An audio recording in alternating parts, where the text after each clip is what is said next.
Les affaires publiques n'ont plus de secret pour lui. Les vrais enjeux. Les vraies questions.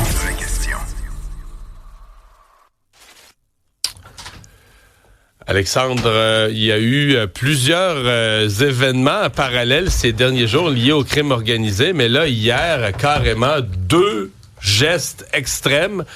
Un avec mort, l'autre, miraculeusement, pas de mort, mais dans les 2 cas, c'est une violence inouïe en plein jour. Oui, et c'est 2 événements qui font énormément réagir aussi dans la population. Donc, le premier événement, je vous amène donc dans l'Anaudière, à Saint-Charles-Borromée. Dans ce cas-ci, le Grand Joliette. Là. Exact. C'est un proche des Hells Angels qui a été abattu à bout portant. Il s'appelle Antoine de Margerie-Blais. Il était âgé de 37 ans.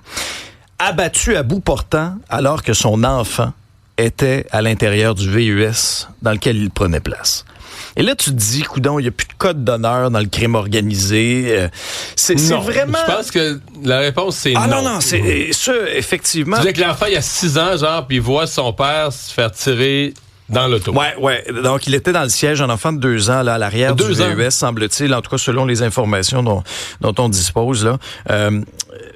C'est un meurtre qui a toutes les apparences d'un règlement de compte et selon les informations de nos collègues, notamment du bureau d'enquête, Antoine de Margerie-Blais serait relié à un club de supporters des Hells Angels appelé Full Metal et il était actif dans le trafic de stupéfiants dans l'est de Montréal. La Sûreté du Québec pense que des témoins auraient pu avoir vu quelque chose. Alors, c'est un appel à témoins qui a été lancé. Alors, je vous rappelle, c'est survenu sur le rang double à Saint-Charles-Borromée. Lorsque mercredi matin, effectivement, dans l'Anaudière. Et de l'autre, ça s'est passé à Sainte-Marie-de-Beauce et dans ce cas-là, on est en pleine rue, en plein jour, en fait, devant le McDonald's de la ville. Oui. Donc, mercredi matin, 9h, sur le boulevard Vachon. Dans ce cas-ci, la cible aurait été Alexandre Maltais, 44 ans, un membre des Hells Angels du chapitre de Québec depuis 2017. Et c'est un gars, selon les informations toujours de nos collègues du bureau d'enquête, qui aurait la main mise sur le marché des stupéfiants du territoire de Sept-Îles. On sait que le BFM, la Blood Family Mafia de Dave Picturmel, c'est un nom qu'on entend beaucoup depuis 1 an, livre une guerre aux motards pour prendre le contrôle du trafic de drogue et convoiterait le territoire, notamment de cette île. Alors là, on parle de coup de feu, une attaque à la mitraillette qui aurait visé Maltais, 44 ans, qui n'a pas été blessé et qui ne collaborerait pas avec les policiers pour la suite de l'enquête. C'est pas suspect, là. On te tire à mitraillette en pleine ville, puis toi, tu dis non, moi, je sais pas. Alors, rapidement, c'est sûr que... il n'y a rien arrivé, c'est pas grave.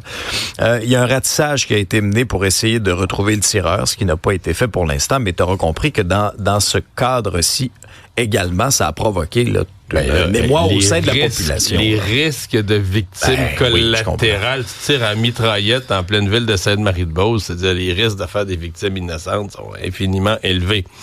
2 suspects arrêtés, ils ont ouvert le feu sur un centre d'injection supervisé. Oui, hier soir dans l'arrondissement Mercier-Hochelaga-Maisonneuve, avant 23 heures, coup de feu sur Sainte-Catherine-Est, près de la rue Joliette. Et quand les policiers arrivent sur place, constatent que la vitrine d'un centre d'injection supervisé avait été fracassée. On a retrouvé au moins une douille au sol.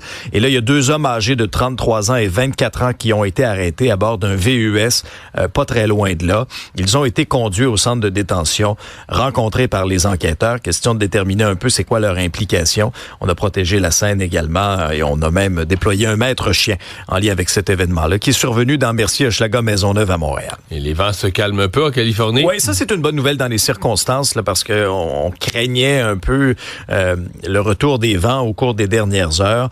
Là, enfin, la météo donne un coup de main aux pompiers là, qui combattent jour et nuit les incendies. Les météorologues prévoient, par contre, un autre épisode de vent de Santa Ana en début de la semaine prochaine. Alors, d'ici là, on veut vraiment mettre les bouchées doubles pour essayer de contenir les flammes de 5 foyers d'incendie qui sont toujours actifs près de Los Angeles. Jusqu'à maintenant, le bilan fait état de 25 morts. Il y a des dizaines d'autres personnes qui sont portées qui sont portés disparus, alors que plus de 10 000 bâtiments également ont été la proie des flammes. Remontée spectaculaire du Club École du Canadien hier soir. Qui a finalement gagné 4-3 en prolongation contre les Pingouins. Tout allait mal jusqu'à 10-12 minutes de la fin. Oui, non, vraiment, c'était quand même tout un match contre les Pingouins de Wilkes-Barre-Scranton. Donc, une victoire du Rocket, alors que le Canadien, ce soir, reprend l'action à Dallas contre les Stars. C'est à 20h, et quand on regarde le classement ce matin, le tricolore est à 2 petits points encore de la dernière place qui donne accès aux séries. Et là, c'est ça qui arrive, que quand t'es dans le mix, là, c'est qu'il faut plus que tu perdes. Ah ben c'est tellement serré.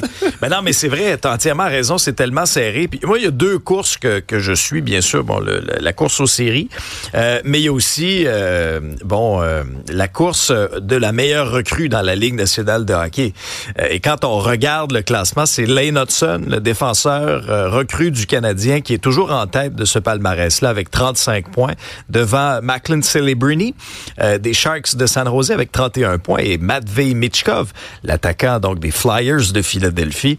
Et jusqu'à maintenant, celui qui fait écarquiller le plus de paires de yeux dans la Ligue nationale de hockey cette saison, c'est vraiment Lane Hudson. C'est parce que là, les 3 que tu viens de nommer, les 2 autres, c'est des attaquants, là. Ben, c'est ça, exactement. Lui, c'est un défenseur. Et lui, c'est un défenseur. Gros match de 3 points contre Utah. Plus de points, effectivement. Nuit de la déprime. Bon, dit de même, ça n'a pas l'air le fun, mais... Ben là, c'est de même que ça s'appelle. Oui. À chaque... ça fait longtemps qu'on en parle. À chaque 3e lundi du mois de janvier, on dit que c'est la journée la plus déprimante de l'année. Il y en a qui ont dit que c'était pas vrai, là, mais bref... Donc là, lundi, ça va être la sermentation de Donald Trump. Oui, en plus, la journée de la sermentation. Est-ce que ceci explique cela? Et c'est la nuit de la déprime ici à Montréal. Au fait, ça fait 5 ans qu'on organise finalement cette soirée-là avec différents artistes pour se changer les idées, en rire, se moquer. C'est Christian Bégin qui anime cette soirée-là. Ça semblerait que c'est un concept qui est bien établi en France, mais eux autres, la nuit de la déprime, ils font ça toute la nuit, tandis que nous, au Théâtre Saint-Denis... Ils font ça à l'année. Ils font ça à l'année. Ils sont déprimés à l'année.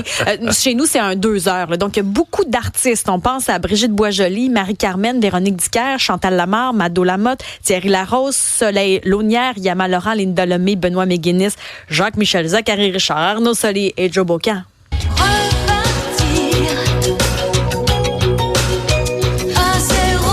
Chanson pour la nuit de la déprime, là. Mais là, ce qu'il dit, en fait, c'est que Christian Bégin dit, là, c'est pas une journée où on va pleurer toute la soirée, là. Il dit, on va faire tout et temps, là. Lui, c'est l'une de ses soirées d'animation préférées, d'ailleurs. La soirée la plus imprévisible, la plus galvanisante qui existe. Parce que ça réunit une distribution absolument éclectique avec des gens qui viennent de toutes les disciplines, tous horizons confondus. Et c'est une soirée où moi, j'ai vraiment le coup des phrases. C'est-à-dire que je me permets vraiment tout ce que je veux. Je suis dans un espace assez irrévérencieux, très libre, parce que le sujet de la soirée, qui est la déprime, me dédouane de tout ce que je veux dire. Vous entendez le ting? C'est parce qu'hier, quand je vous parlais, elle était chez Tim Hortons en train de répéter son texte d'ouverture. Puis il y a une partie des profits qui est remis à la Fondation Ronald Denis. Là, c'est un organisme qui est dédié à l'amélioration de l'accès aux soins chirurgicaux, soutien médical. Donc, il y a une bonne cause aussi derrière. C'est lundi. Donc, la journée de l'investiture. C'est sûr qu'ils vont en parler. Je peux pas croire. Puis, il semblerait qu'il y a des artistes qui ont pas été annoncés. Est-ce que je comprends qu'il y a même il y a un Américain qui veut pas être là le jour de l'investiture, qui va être au Québec ce soir-là? Ben, c'est exactement ça. Un gars de la Louisiane? Oui, ben, il va être là toute la semaine d'ailleurs à venir. Il y a une tournée qui s'en vient. Là, on s'en reparlera d'ailleurs, mais Zachary Richard, il y a beaucoup de projets. Là. On va vous en parler plus en détail la semaine prochaine. Mais il y a mieux pas être aux États-Unis. D'après moi. Il y a une opinion très tranchée d'ailleurs là-dessus. Hein. On va lui en reparler. La météo du froid qui s'en vient. Oui, là, ça, c'est sûr que c'est ce qui retient l'attention. Des températures pour l'instant à court terme qui vont bien. Là. Je veux dire, pour l'instant, on est dans les valeurs saisonnières. Là, on a des températures qui varient entre -4, -6. Mais c'est la semaine prochaine. -14 de jour, -16, -12. Ça, c'est sans le refroidissement éolien. Ce sera des journées hyper ensoleillées, donc pas de nuages. Ils n'ont pas une -20 la nuit dans ce temps-là. Oui, du -23 avec le refroidissement éolien. Oui, il y a certains secteurs qui vont ressentir du -35. Donc ça, c'est la semaine prochaine. À court terme, chez nous, sinon, c'est doux, c'est agréable. Mais je voyais, les prévisions météo sont sorties parce qu'évidemment, c'est une grosse fin de semaine de football. Les May Eagles reçoivent les Rams de Los Angeles et on prévoit à Philadelphie dimanche après-midi de la neige et une des journées les plus froides des 5 dernières années pour la ville de Philadelphie. Ça prend des combines quand tu joues, là. Déjà, les gars jouent en manche courte, là. Oui, mais je comprends pas comment ils font. Dès qu'ils arrivent sur le banc, là, ils leur mettent un manteau, là, chauffé.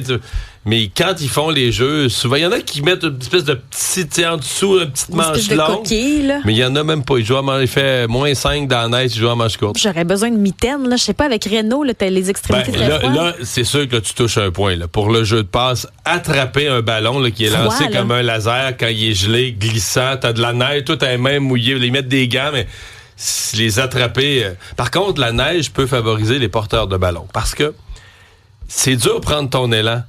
Mais une fois que mettons que tu pars un peu plus en arrière, une fois que tu as ton swing, mettons celui qu'il faut qu'il fasse un changement de direction pour aller t'arrêter, là, les pieds dans désavantageux quand t'as les pieds dans la neige, là, t'es pas trop sur le solide. Un gars de 200 livres qui est un peu trapu puis qui a son élan, il devient dur.